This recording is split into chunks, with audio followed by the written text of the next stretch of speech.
Good morning, students. So, in this chapter, we will today complete the module 4 of electromagnetic theory. So, previous class we considered your transmission line equations.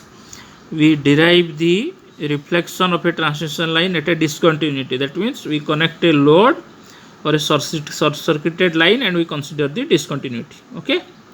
So, in this section, we consider the matching of transmission line with load. So what is the meaning? So matching means, suppose in a transmission line you have two things. What are the two things? One is your characteristic impedance and another is your load impedance.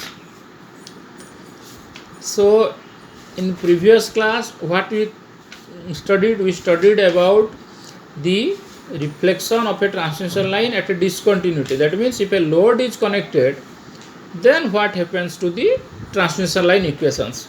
So we derived the reflection coefficient, we derived the standing wave ratio, all these things. Then we applied our discussion to a what?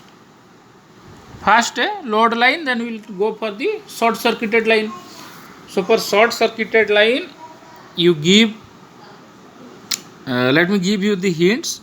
So for a short circuited line, what you can do, for short circuited line means what? Your load impedance will become 0, because short circuit means what? Voltage will become 0.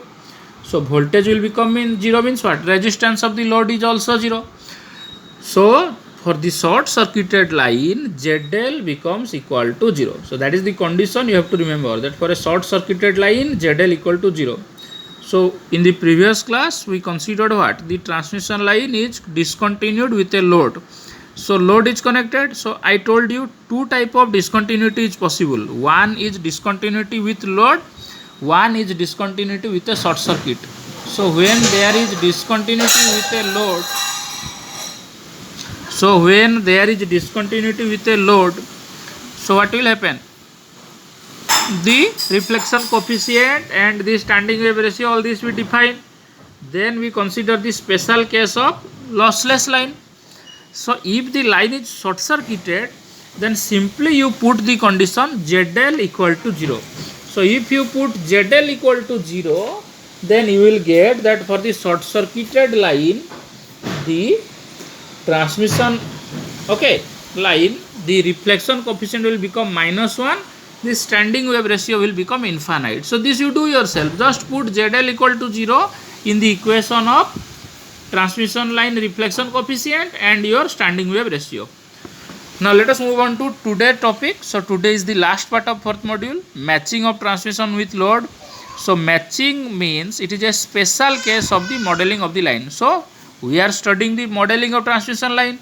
So in this we consider a two conductor transmission line, we derive the equation of the transmission line, we discuss the solution, finding out alpha, beta, all these things, then we determine the characteristic impedance. Okay, then we consider the transmission line with a discontinuity.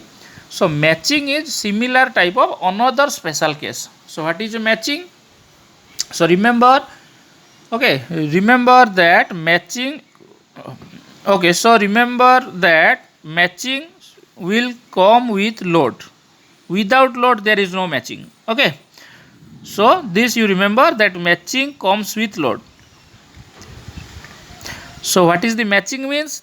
That means you have to select the load in such a way that the characteristic impedance will become equal to the load impedance. Okay, so let us consider that ZL is the load impedance, Z0 is the characteristic impedance.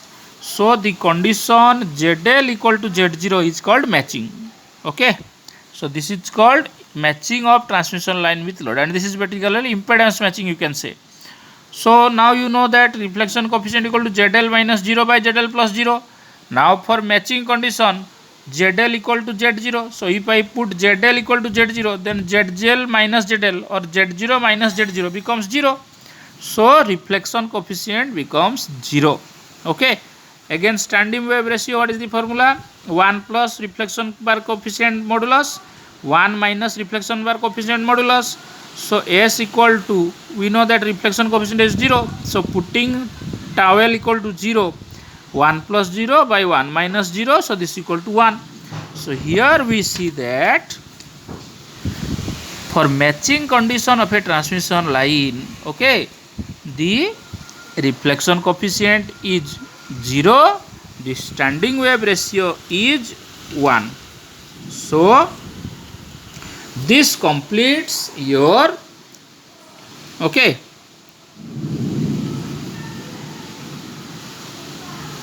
your module 4.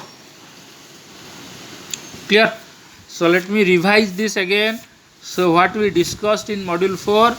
So first we look at the type of transmission line, two conductor transmission line, what are the types, that power distribution is done at low frequency, communication is done at high frequency, type of transmission line, coaxial cable, parallel plate, planar line, two-wire line, all these figures we have discussed in the previous classes. Then what we do, we model a transmission line. So what is the modeling? So here the transmission line I have shown two conductors parallel to each other, then the respective parameters. Then in the next section what we do, we write the transmission line equations, then we go for the solution of the transmission line equations, then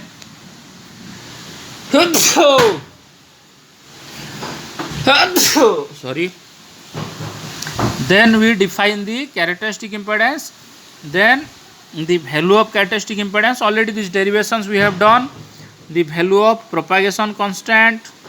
Then what we do, we take the special case, the uniform transmission line, then for the transmission line we define the ideal case, what will happen in ideal case, then what we do, we define the following formulas, then we find out various values of alpha, beta, phase velocity, characteristic impedance, okay, all these things. Then we derive the value of characteristic impedance, how it is derived. Then we look at the value of alpha and beta, how they are derived for the ideal line. Then we consider wave reflection at discontinuity. Discontinuity means if the ideal line is terminated by a load, that means it is closed by a load or a short circuit. So for the load case I have drawn the figure and I derive here the input impedance, the reflection coefficient, the standing wave ratio. Similarly I told you that if short circuit is there, then that means the load impedance will become 0. So simply put 0 here, 0 here and 0 here. So we get all the three derivations. This you do yourself, okay. Then the last part we consider the modeling of matching of a transmission line with load. So we see that in matching condition ZL equal to Z0. So putting this condition we obtain reflection coefficient equal to 0 and standing wave ratio equal to 1. Okay. So this completes your module 4 in full detail and we solved already some problems. Next problems I will give you in the form of assignments. Okay. So next class we start our module 5.